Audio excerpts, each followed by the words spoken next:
Monica Gleberman, and you're listening to Silence on Set podcast.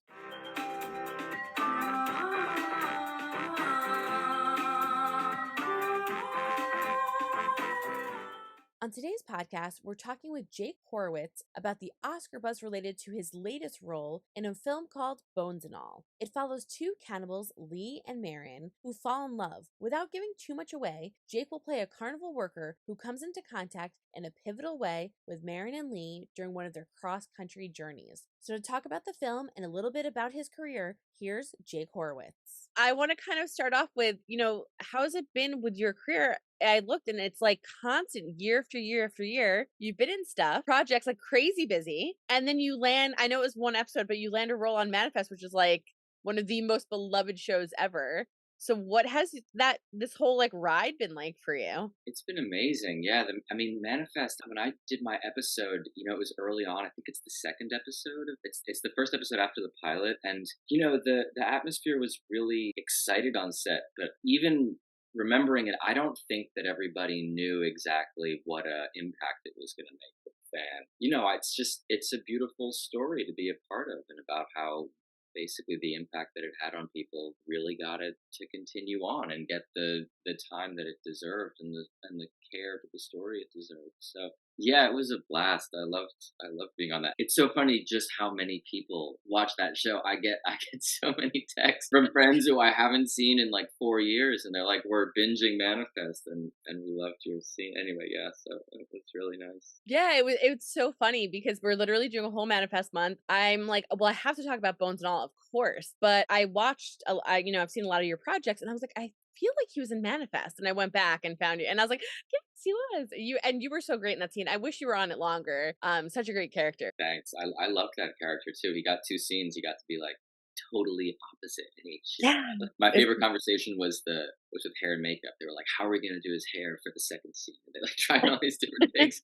They just wanted it to feel. So yeah, I love that. Well, I wanted to ask you really quickly too about Agnes. That's another crazy kind of, you're like entering in a little bit of like a very dramatic, heavy section in your career of these crazy kind of movies. So what was that like, getting the role of Benjamin and preparing or prepping for that character? Because that is a very crazy story. Yeah, thanks for asking. I love that movie, and I love preparing for it. So long story short, the director of that saw The Fast of Night and called me, and he was like, "We are kin. Like, you are my people. I absolutely know this. I'm sending you the script." And he was totally right. We just got on, you know what I mean? It was like really, really easy to talk to him. And I think Mickey is brilliant, and all of his movies are so unique. And so anyway, I got the part, and then it's a priest. So, and this is the comedy of my life. My last name is Horowitz, and I'm Catholic.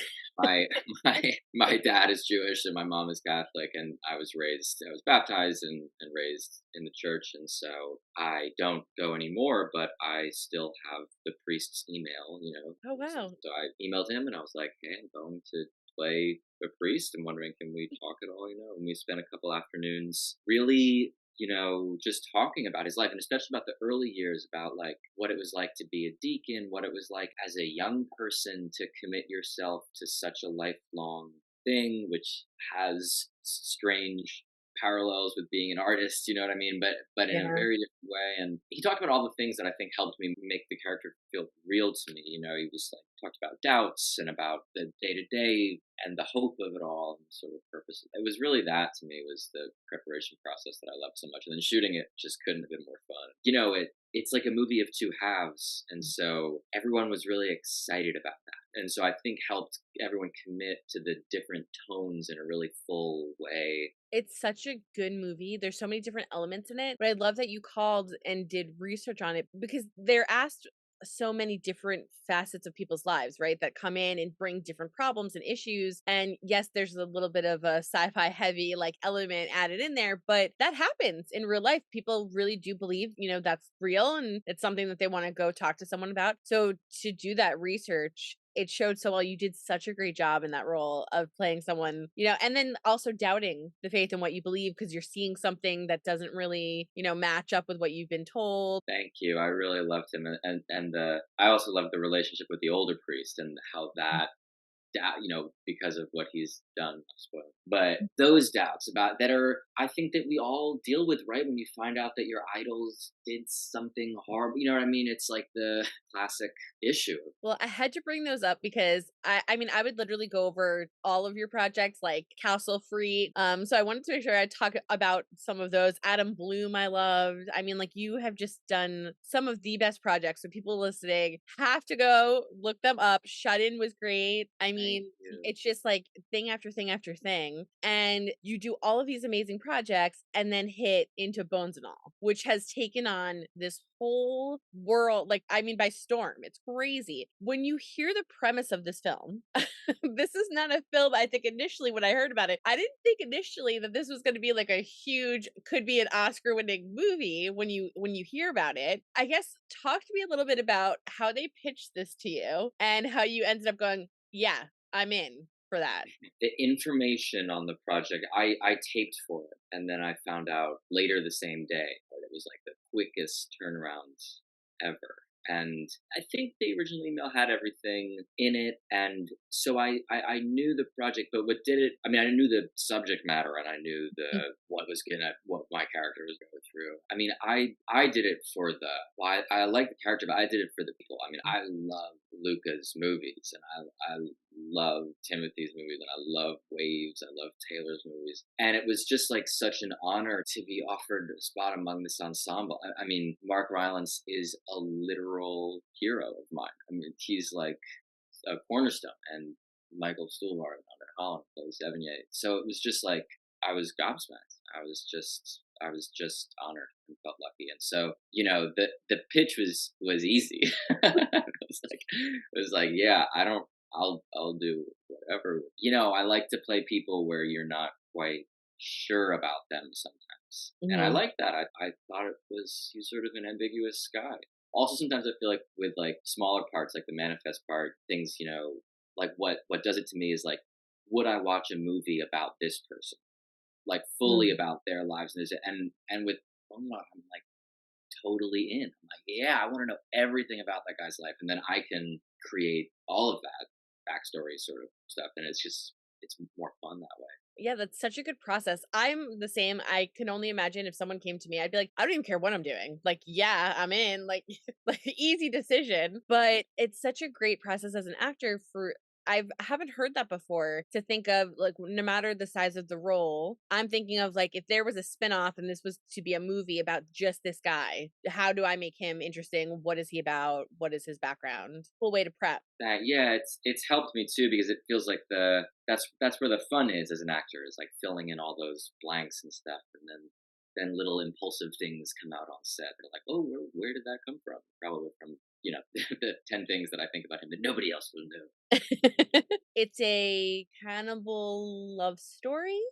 I guess Yes. I can kind of say that. Your character is very interesting. So, what was it like preparing for him in particular? I don't want to give anything away, but like the whole kind of thing in the movie, your whole kind of arc Yeah. that we see with your character. It's so funny. Every time I feel like I go to talk about it, I feel like the third word out of my mouth is gonna spoil no matter what I think to be totally honest, and this is something I found interesting in hearing Timothy and Taylor talk about this. They didn't talk with Luca at all about these people as cannibals. They talked, and all that stuff was their own thing. They just talked about it from a human perspective. And so I think that sort of is similar to my process for it, which is like, I mean, I really just think in preparing on it, just focused on the time period and music that made me feel like. And, I think he's sort of a thrill seeker and he's sort of dissatisfied with his life in the moments that he's in. And so I just sort of delved into that, just, music and stories that keyed me into stuff like that. And then, yeah, the literal plot stuff sort of just happens. I loved hearing that. I think it was Taylor talking there. It was obvious what had to come across. And so we did that. But the stuff that we talked about was interpersonal. But I think that makes sense because of the tone of the film. Because even when it first starts off, we meet this woman, and it's again, she wants to hang out with friends. And so we're meeting her at a very normal, we have no idea. Like, like so, and so it's almost secondary. It's like when you watch like a vampire movie, right? It's that's how they live. but there's also a story of the actual person. So that's kind of what they seem to this film has such an interesting tone. That's what they seem to focus on. So right away, it's like a side moment that like, yeah, there's this issue with how she has to live her life, but we don't find that out right away. You just Yeah, see a girl that's like happy, sneaking out away from her dad, and then, it goes from there. So it's such an interesting way of portraying it and something different. It's not gratuitous in a way, like that's not what they used to push the story forward. And it's right. such a great tone. It's a great tone. They just execute it so well. It's not. It could have gone awry. It's a really unique movie. There's not a whole lot to compare it to exactly, and I think that they just like carved out their own niche in such a beautiful way. And a lot of that is due to feels like to Luca and the tone and that just sort of like I don't know what the right word is. Yeah, it's directing, but it's just like it's overseeing. It's just like making sure that everything sort of fits, and he has that like end vision, and it was right. Yeah, there is a feeling of like a little bit of freedom. It's almost like there's space where there's not a lot of talking. It's just very open and free. So as a viewer, it's nice to kind of just watch the story unfold instead of being told what to think, or, it's not even viewed in a negative way. Like when we kind of first like, get into any of the cannibal stuff, like it's just kind of is. And I just thought Yeah, it was such a great way to, open up for everybody that's on set. I think it really succeeds in making you understand that the cannibalism is a metaphor for any sort of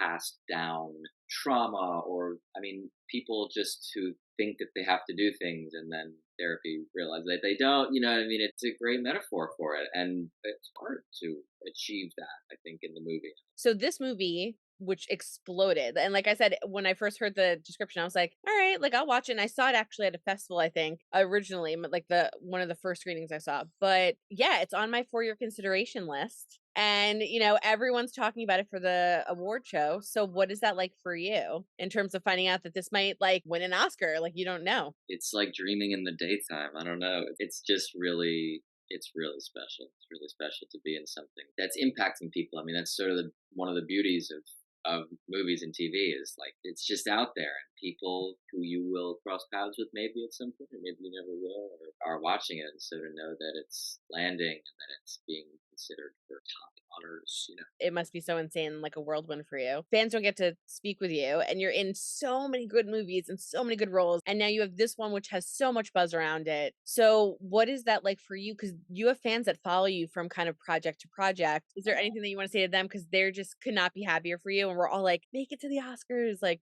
crossing our Uh, fingers for you. it means the world. I just want everyone to know that it literally means the world to be, coming from movie to movie and remembering me from the other prime. And it's just makes me feel warm and fuzzy inside. And I'm so grateful. And I hope to cross paths with every one of you and talk with you about your lives. Thank you. Everyone's asking me what your next thing is, which I'm sure you probably, if there's something you can announce, or I don't know if you're like looking at stuff right now, but where can everyone kind of go and follow you and get all the updates? I think you can follow me on Instagram, Jake Horowitz 94, and then whatever I do next, I will announce there. We'll see. It'll be something next year. So yeah, I'll keep everyone posted. Hope you guys enjoyed listening to Jake Horowitz talk about some of his projects and, of course, Bones and All. Bones and All opens worldwide on November 23rd, so make sure you go to your local theater and check it out. Don't forget to hit the subscribe button so you're updated on all of our latest podcasts, and head over to our YouTube channel, hit subscribe so you're updated on all of our video content.